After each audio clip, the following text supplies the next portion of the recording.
All right, let's do an oil to gas conversion. We're going to put in a high efficiency boiler and an indirect water heater. And we're going to start off with our Milwaukee framing gun. We're just going to shoot some framing nails right through the block there. Put up a ledger so we can put our prefab boiler piping in.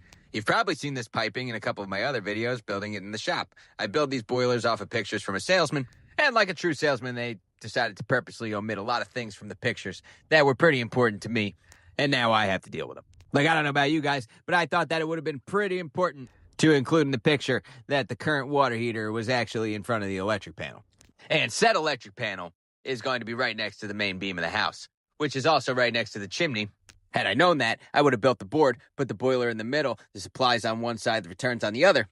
And then my flues could have gone straight out, my gas piping would have been simple, everything would have been simple. But these guys, they got to take every picture like it's a dick pic, and they make everything look a whole lot bigger. And there's nothing useful that anybody can use to gauge the size of the space. You know what I mean? But anyway, everything was sweat inside the shop. Sweat means solder, for those of you that don't speak plumber. And everything on the job, we decided to pro press.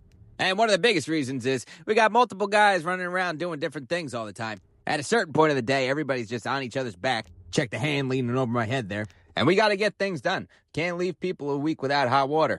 And when you start pulling things out, you find yourself at the point of no return with these jobs, unfortunately. And in my mind, that kind of rationalizes the fittings being 5 times the price. You know what I'm saying? But there we go. We're actually not all done yet. All those pumps aren't wired in. And the condensate's not done either. But we got the hot water on. The whole thing's full. So that gets me out for today.